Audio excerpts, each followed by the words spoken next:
அல்லாஹ்வின் நல்லடியார்களே, அருமை சகோதரர்களே, அல்லாஹ்வுடைய பெரும் கருணையினால் நாள்தோறும் சில நல்ல விஷயங்களை அறிந்து வருகின்றோம். இந்த அடிப்படையிலே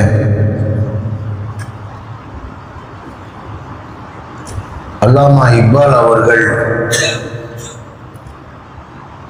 ஒரு செய்தியை கூறுகிறார்கள். அதை மையமாக வைத்து சில செய்திகளை உங்களுக்கு நான் சொல்ல இருக்கிறேன். அவர்கள் கூறுகிறார்கள், इंसान चेहरे को साफ रखता है जिस पर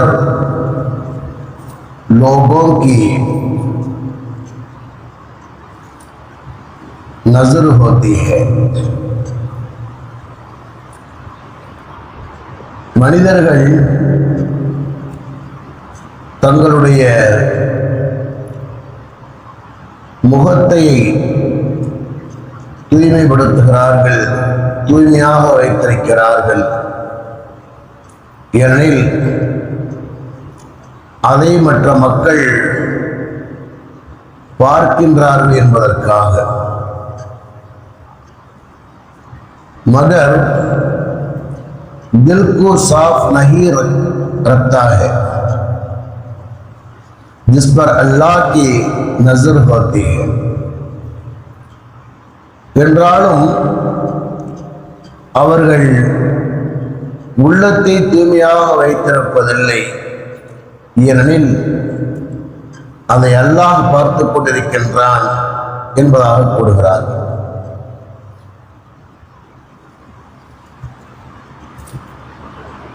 ஒரு 4 வரியிலே ஒரு உயர்ந்த ஒரு கருத்தை கூறுகிறார். குர்ஆன் ஹதீஸினுடைய அடிப்படையிலே சொல்லப்படுகின்ற செய்தி அவர்கள் ஒரு 4 வரியிலே அவர்கள் கூறுகிறார்.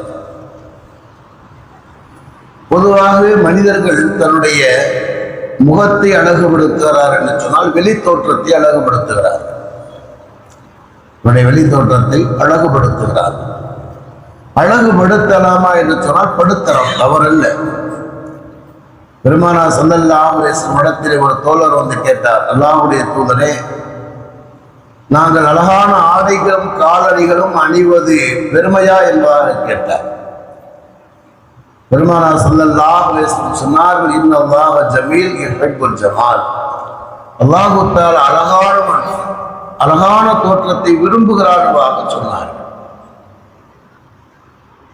ஆக நல்ல ஆடை அணிவதை, நல்ல காலணி அணிவதை, ஒருவருக்கு தரமான வாழ்க்கை அல்லாஹ் தஆலா வாழ்வதற்கு வாய்ப்பை வழங்கி இருக்கிறார் என்று சொன்னால், அவ்வாறு அவர் வாழ்கிறார் என்று சொன்னால் அது தவறல்ல, பெருமை.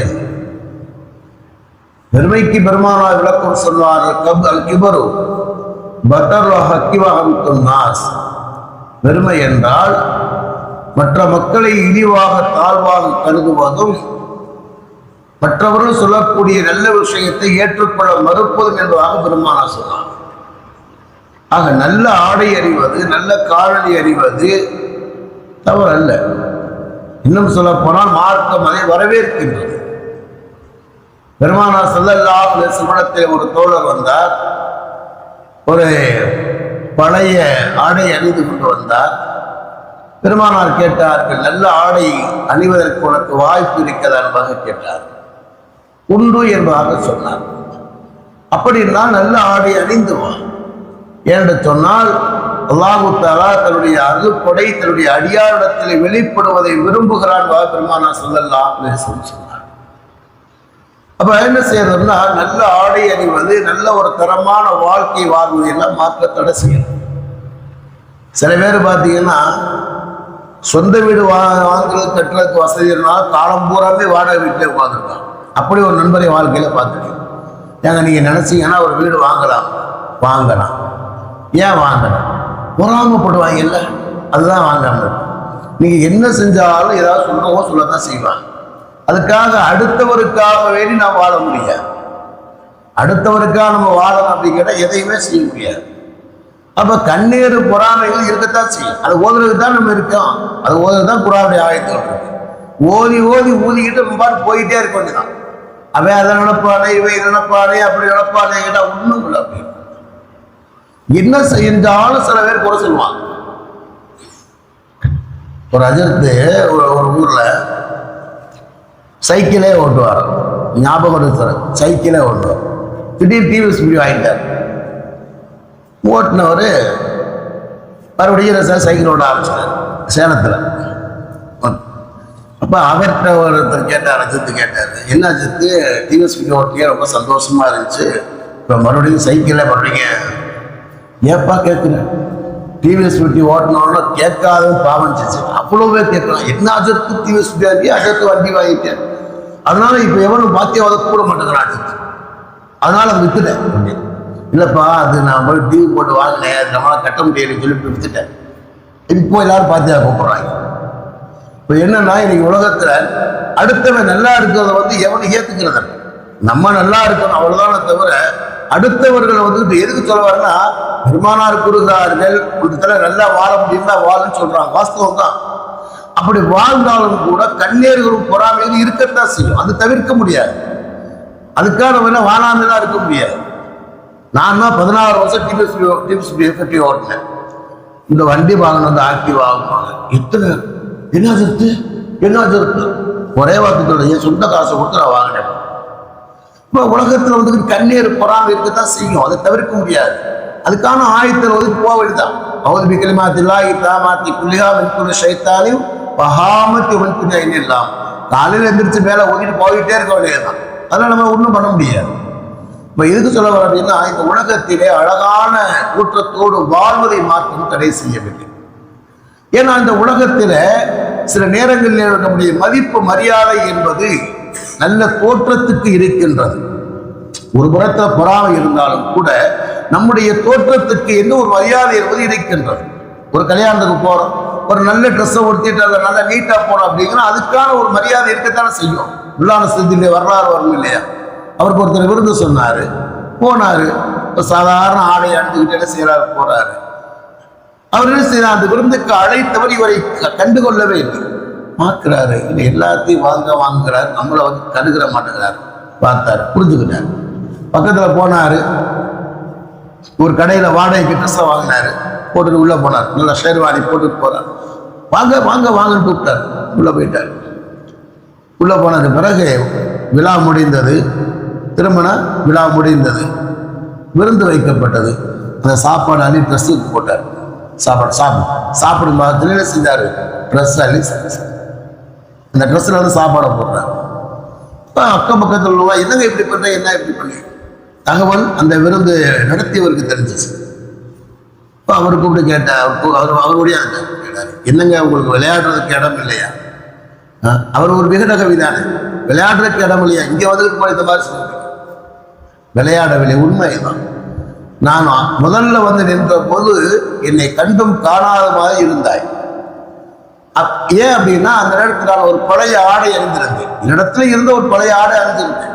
என்னை மதிக்கிற நான் போயிட்டு பக்கத்துல வாடகைக்கு இந்த ஷேர்வாணி வாங்கி போட்டு வந்த உடனே நீ என்னை மதிக்கிறாய் என்று சொன்னால், நீ என்னை மதிக்கிறாய், என்னுடைய ஆடையை மதிக்கிறாய், அதனால இந்த ஆடைக்கு என்ன செஞ்ச உணவு கொடுத்தேன்னு சொன்னா அவர் மன்னிப்பு கேட்டார். உலகத்தில் வெளி உலகத்தில் என்ன செய்ய அப்படின்னா, நம்முடைய தோற்றத்துக்கு என்ன ஒரு மரியாதை என்பது இருக்கத்தான் செய்யும். அதனால நம்முடைய தோற்றத்தை அழகுபடுத்துவதை நாம் மறுக்கவில்லை, மார்க்கம் தடை செய்வது. இல்லாம இக்பால் என்ன கேட்கிறார் என்று சொன்னால், மனிதாவுடைய வெளி தோற்றத்தை நீ அழகுபடுத்துகிறாய் ஏன் என்று சொன்னால், மக்கள் உன்னை பார்க்கின்றார்கள் என்பதற்காக, மக்கள் உன்னை பார்க்கிறார் என்பதற்காக நீ அழகுபடுத்துகிறாய், தவறல்ல. அதே நேரத்தில் ஒன்றை நீ மறந்து விட்டாய், அது தவறு. உன்னுடைய உள்ளத்தை அல்லாஹ் பார்த்து கொண்டிருக்கின்றான். அதை ஏன் நீ வந்து தூய்மைப்படுத்தவில்லை, அதை ஏன் நீ அழகுபடுத்தவில்லை? அதை பார்ப்பது அல்லாஹ் இல்லையா? சாதாரணமான மக்கள் இவங்க எந்த நேரத்தில் எப்படி மாறுவாங்களே தெரியாது. இவர்கள் நிரந்தரமற்றவர், நீ நிரந்தரமற்றவை, இந்த உலகம் நிரந்தரமற்றவை. இப்ப இவங்களுக்காக வேண்டி நீ இவ்வளவு நீ என்ன செய்யற, பாடுபடுகின்றாய், இவ்வளவு அழகுபடுத்துகிறாய்.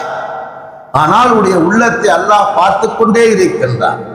உயர்ந்த ரப்புல் ஆலமீன் அல்லாஹ் தஆலா மனிதனுடைய வெளி தோற்றத்தை எதையும் பார்ப்பது இல்லை. பெருமானார் சொல்லுவாங்க, இன்னல்லாஹ் லா யன்துரு இலா அஜ்சாமிக்கும் வலா இலா அம்வாலிக்கும். அல்லாஹ் தம்முடைய வெளி தோற்றத்தை அல்லாஹ் பார்ப்பதல்ல. வெளி தோற்றத்தை பார்ப்பதுன்னா என்ன அர்த்தம் அப்படின்னா, அவன் கொடுத்த அருள்கொடைகளை நீ போட்டுக்கொண்டாய், அல்லாஹ் சந்தோஷப்படுகிறான். அதே நேரத்திலே ஒருவனுக்கு அல்லாஹ் தஆலா ஒரு நல்ல வசதியான வாழ்க்கையை கொடுக்கல, அவன் சாதாரணமாக இருக்கா அப்படின்னு அல்லாஹ் தஆலா புறக்கணிச்சிடறானா? அல்லையே, அப்படியெல்லாம் இல்லை. இந்த உலகத்தில் மிகப்பெரும் இறை நேசெல்லாம் சாதாரணமாக வாழ்ந்தவர். வெளி தோற்றத்தை பார்த்தா தெரியாது. பெருமானார் சொல்லுவாங்க, ருப்ப அசுகத்துல் அக்பரு. சில மக்கள் என்ன செய்வாங்க, பழைய ஆடை அணிந்திருப்பார்கள், கந்தல் ஆடை அணிந்திருப்பார்கள், பரட்ட தேலையோடு இருப்பார்கள். அவர் அல்லாஹ்வுக்கு சத்தியமிட்டு ஒரு காரியத்தை சொன்ன அல்லாஹ் நடத்தி விடுவார். அப்படின்னா என்ன அர்த்தம் அப்படின்னா, அவங்க வாயிலிருந்து போங்க நடந்துருங்க அப்படின்னு சொல்லிட்டா போதும், அல்லாஹ் நடத்தி விட்டுருவான். நாங்க பெங்களூர்ல ஓதும் போது மாணவர்கள் சொன்னாங்க, எங்க கேரளாவில் ஒருத்தர் இருக்காரு, யாராவது வந்துட்டாங்க அப்படிங்கிற உட்கார்ந்து ஃபூன் ஊதுவார், எந்திரிச்சு போகும்பார், சௌரியமாயிரு ஃபூன் ஊதுவார், எந்திரிச்சு சரியாயிரும். கடைசியில் பார்த்தீங்கன்னா அப்போதான் அவர்கிட்ட கேட்டோம், நாங்களாம் கேட்டோம், என்ன கத்திக்கு ஒண்ணுமே ஓத மாதிரி ஊதுனா எதிர்த்து. அப்போ ஓதக்கூடாதுப்பா, எப்போது ஓதுன்னு சொல்லுவார். அப்போ ஓதக்கூடாது, எப்போதுமே ஓதிக்கிட்டு இருக்கோம். எப்போது ஓதிக்கிட்டு இருந்தோம்னா அப்போ ஓத தேவையில்லை, ஃபூன் ஊதாவே எந்திரிச்சிருவாங்க. சொல்லுவாங்க, சில மக்கள் சாதாரணமாக இருக்காங்க. ஆனா அதே இடத்துல பாத்தீங்கன்னா அவன் அல்லாஹ்வுக்கு சத்தியம் விட்டு ஒரு காரியத்தை சொல்ல நடத்தி வச்சிருக்கான். அப்ப வெளி தோற்றம் என்பது அழகாக இருப்பது தவறல்ல, ஆனா அல்லாஹ் தஆலா அதை மட்டுமே பார்ப்பது அல்ல. நீ நல்ல கம்பீர், நல்ல பெரிய மாடி வீட்டுல வாழ்றியா, பங்களால வாழ்றியா, கார்ல போறியா, இதே அல்லாஹ் தஆலா பார்க்கல. ஏன்னு சொன்னா இதெல்லாம் அல்லாஹ் கொடுத்தது, அதையும் அல்லாஹ் பார்க்கல. இந்த சுயசிவன் ஒருத்தர் பேசுவாரு, சொன்னாரு, சில பேர் உலகத்துல இப்படிப்பட்ட மடப்பை எல்லாம் இருக்கும் சொல்லிட்டு அவர் சொல்றாரு, ஆன்மீகம்ங்கிற பேர்ல இறைவனுக்கு செய்யறங்கிற பேர்ல சில மடப்பை எல்லாம் இருக்காங்க சொல்லிட்டு அவர் செய்தி சொல்றாரு அப்படின்னா, ஆந்திராவில் ஒருத்தர் எழுதி வச்சிருக்கான், என்னுடைய 300 கோடி சொத்துக்களும் திருப்பதி அந்த சாமி பேரை சொல்றாரு, அந்த சாமிக்கு என்ன நேரடியாக சென்றடைய வேண்டும், திருப்பதி இருக்கக்கூடிய அந்த சாமிக்கு நேரடியாக சென்றடைய வேண்டும் எழுதி வச்சுட்டு செத்துட்டான். வேறு எந்தக்கும் உபயோகப்படுத்தக்கூடாது எழுதி வச்சு செத்து போயிட்டான். சொல்லிட்டு அவர் சொல்லுவாரு, அடே இதை போய் எப்படிடா அதுக்கு கொடுக்க முடியும், அது பேர்ல இருக்குமே தவிர எப்படிடா அதுக்கு கொடுக்க முடியும், இதை கொண்டு அதுக்கு என்னடா பிரயோஜனம் சொல்லிட்டு அவர் அடுத்த ஒரு செய்தி சொல்லுவாரு, டே உனக்கு அது கொடுத்ததே அதுதான். அவருடைய ஆன்மீகத்தில் சொல்வார், உனக்கு கொடுத்ததே அதுதான் கொடுத்துச்சு, அதுக்கு போய் கொடுக்க என்னடா பிரயோஜனம் என்பதாக சொல்வார். அதுக்கு ஒரு ஏழை எளிய மக்களுக்கு கொடுத்தா கூட பிரயோஜனம் இருக்குவாக சொல்வார். எதுக்கு சொல்றேன் அப்படின்னா, இந்த உலகத்தில் நம்ம என்ன செய்ய, எப்படிப்பட்ட உயர்தரமான வாழ்க்கை வாழ்ந்தாலும் செய்யாது, அதை அல்லாஹ் பார்க்கறது. ஏன்னு சொன்னால் அதை கொடுத்தவனே அல்லாஹ் தான். ஆனா அதே நேரத்தில் இந்த உலகத்தின் விஷயத்தில் நாம் கவனம் செலுத்துகின்ற நாம் நம்முடைய உள்ளத்தினுடைய விஷயத்தில் என்ன கவனம் செலுத்தும்? ஏன்னா பெருமானார் ஒரு தோற்றத்தையோ செல்வத்தை எல்லாம் பார்ப்பதில்லை, வலாக்கி வந்து எல்லா குரூபிக்கும் பாகமாயிருக்கும். அல்லாஹ் தஆலா மனிதனுடைய உள்ளத்தை பார்க்கிறான், உன்னுடைய செயல்பாடுகளை அல்லாஹ் தஆலா பார்க்கிறான். நீ செய்யக்கூடிய செயல் நன்மையா தீமை அல்லாஹ் பார்ப்பான்.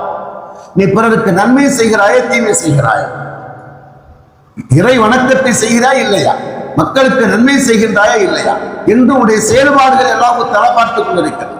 அதே நேரத்தினுடைய உள்ளத்தை அல்லாஹ் தஆலா பார்க்கிறான். உடைய உள்ளம் எந்த அளவுக்கு தூய்மையாக இருக்கிறது, உடைய உள்ளத்தில் எந்த அளவுக்கு நல்ல எண்ணங்கள் இருக்கிறது, அல்லாஹை பற்றி மக்களை பற்றி என்ன நல்ல எண்ணங்கள் இருக்கிறது என்று அல்லாஹ் தஆலா பார்க்கிறான். ஆனால் நம்முடைய வாழ்க்கையில சில நேரங்களில் சோதனைகள் ஏற்பட்டாலும் கூட அல்லாஹை பற்றி தவறாக நினைக்கக்கூடாது. பெருமானார் சொல்லுங்க, தன்னுடைய மௌத்துக்கு 3 நாட்களுக்கு முன்னால சொன்னாங்க, அல்லாஹுவை பற்றி தவறான எண்ணத்தோடு யாரும் மன்னிக்க வேண்டாம் என்பதாக சொன்னார்கள். அல்லாஹ்வை பற்றி தவறான யாரும் மௌத்தாக. சில நேரங்களுடைய சோதனைகள் வந்தாலும் கூட அல்லாஹ் பற்றி தவறாக நினைக்கக்கூடாது. சில நேரத்திலே மக்களை பார்க்கிற நேரத்தில் கூட மக்களை நாம் தவறாக நினைக்கக்கூடாது. லன்னுபில் முமின ஹைரா, பிற மக்களை என்ன செய்ய நல்லதாகவே நினைக்கும். ஒருவேளை அவர்கள் தவறு செய்தாலும் கூட